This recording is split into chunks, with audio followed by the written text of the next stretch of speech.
इस वीडियो में कोरिलेशन और प्रोबेबल एरर के बारे में बात की गई है।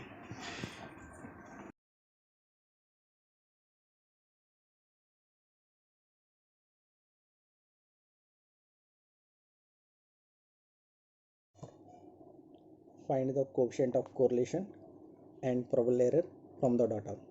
X series ये 67, 69, 71, 75, 85, 93, 87, 73. Y series दी है 95, 80, 87, 80, 79, 75, 80 एंड 85. तो हमने क्या करना है, इसके लिए पहले एक टेबल बनाना है। X सीरीज़ अलग से लिखनी है जिसमें 67, 69, 71, 75, 85 and 93, 87 and 73. Y series 95, 80, 87, 80, 79, 75, 80 and 85. इस क्वेश्चन के अंदर क्या बोला गया था, कोएफिशिएंट ऑफ कोरिलेशन। सबसे पहले हमने coefficient of correlation find out करना है, फिर उसके बाद प्रोबेबल एरर। तो सबसे पहले जब ये ऐसी सीरीज़ दी हो तो हमने क्या लेना होता है, एक एज्यूम्ड मीन, क्योंकि नंबर वैल्यू ज़्यादा है तो हमने क्या किया, एज्यूम्ड मीन। तो मिड ऑफ द टर्म लेते हैं, तो हमने कौन सी वैल्यू ली, 85। तो हमने क्या लिखा, D X equal to X minus A equal to 85, A equal to 85। That means अब क्या करेंगे, X minus A, 67 the X, तो 67 minus 85 that is equal to minus 18, 69 minus 85 that is equal to minus 16, 71 minus 85 that is equal to minus 14, 75 minus 85 minus 10, 85 minus 85 0, 93 minus 85 8, 87 minus 85 2, 73 minus 85 that is equal to minus 12. अब dx था, तो अब next step क्या आएगा हमारा, dx square means minus 18 का square. Minus 18 का square आ गया 324, 16 का आ गया 256, 14 का आ गया 196, माइनस 10 का 100, 0 का 0, 8 का 64, 2 का 4, माइनस 12 का 144. अब इसका टोटल कर लिया हमने 1088. तो इसी तरह dx का भी टोटल किया तो हमारे पास क्या आ गया, माइनस 60. माइनस सीरीज़ एक तरफ और प्लस सीरीज़ एक तरफ. अब दूसरा आ गया y dy को भी यही y की वैल्यू ली हमने, y minus A equal to 79 means 95 minus 79 that is equal to 16, 80 minus 79 1, 87 minus 79 8, 80 minus 79 1, 79 minus 79 0, 75 minus 79 minus 4, 80 minus 79 1, 85 minus 79 6. अब इसका भी टोटल किया, summation of D Y equal to 29. अब डी वाई का भी स्केयर, 16 का 256, 1 का 1, 8 का 64, 1 का 1, 0 का 0, 4 का 16, माइनस 4 का 16, 1 का 1, 6 का 36. तो डी वाई स्केयर का भी summation of D Y square 375. अब हमने क्या किया, डी एक्स डी वाई, ये लास्ट स्टेप है इसका, means D X D Y. D X कितना लिया था हमने, माइनस 18, और डी वाई कितना था 16, दोनों को मल्टीप्लाई किया तो माइनस 288, फिर minus 16 multiply 1, minus 16 minus 14 and 8, 112 minus 10 1 minus 10 0 0 0, 8 minus 4 minus 32 2 1 minus 2 1 2 minus 12 6 72 minus 72. अब इसी तरह डी एक्स और डी वाई सीरीज़ का भी टोटल किया, इसके यहाँ पे टोटल कितना आ गया, summation of D X D Y minus 528.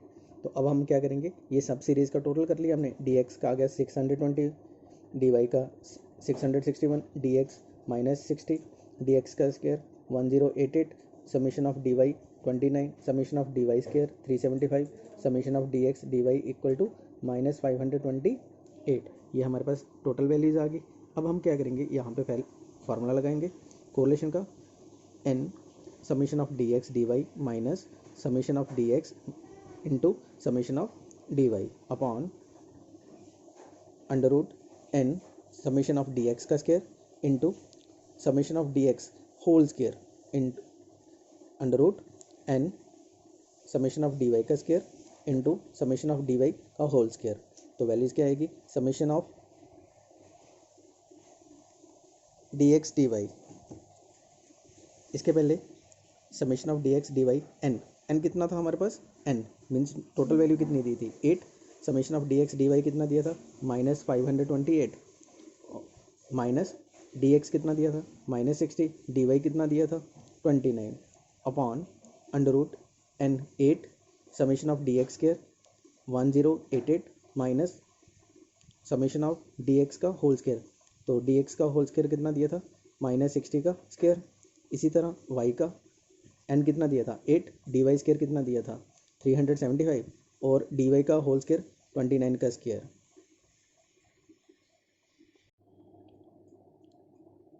Eight को -528 के साथ मल्टीप्लाई किया तो हमारे पास वैल्यू आ गई -4224, -60 को 29 के साथ किया तो -60 था तो -60 हो गया प्लस वाला, तो 60 को 29 के साथ किया तो यहाँ पे वैल्यू आ गई 1740, तो 8 × 1088 8704, 60 का स्क्वायर किया -60 का 3600।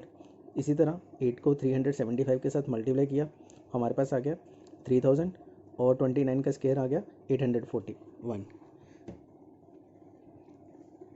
ये सारी वैल्यूज़ दी हैं। अब -4224 + 1740 तो हमारे पास आ गया -2484, 8704 -3600, 5104, 3000 -841, 2159। तो अब क्या किया, स्क्वायर रूट करना था तो हमने इसकी स्क्वायर रूट निकाल दिए, -2484 अपॉन 71.44 49.59, तो यहाँ पे वैल्यूज़ आ गई -2484 अपॉन 3542.71। तो जब इसकी मल्टीप्लाई करके डिवाइड किया हमने तो यहाँ पे वैल्यूज़ आती है -0.701। तो ये आर क्या आ गया हमारे पास, कोरिलेशन क्या आ गया -0.701। तो इसके बाद हमने क्या पूछा था, प्रोबेबल एरर। तो प्रोबेबल एरर में क्या होता है, इसका फार्मूला लगाना है 0.6745, ये एक्चुअल वैल्यू गिवन होती है इंटू 1 - r अपॉन √n। तो n कितना दिया था वहाँ पे 8, तो यहाँ पे आ गया 0.6745 इंटू 1 माइनस, तो रैंक कितना निकाला था -0.701 का होल स्क्वायर अपॉन √8। तो यहाँ पे इसकी वैल्यूज आती है 0.6745 इंटू 1 माइनस 0.49, 7 का स्क्वायर कर लिया तो हमने वैल्यूज लिख ली 0.49 अपॉन √8 की वैल्यूज आ गई 2.828। तो अब 0.6745 into 1 minus 0.49 that is equal to 0.51, 2.828, तो 828 था ना तो हमने क्या लिया 2.83, 0.6745 इंटू 0.51, तो वैल्यूज आती है हमारे पास 0.121, क्योंकि डिवाइड किया 2.83, हमारे पास प्रोबेबल एरर कितना है 0.121। तो याद रखना है जो प्रोबेबल एरर का फॉर्मूला है वो है 0.6745 इंटू 1 - r अपॉन √n।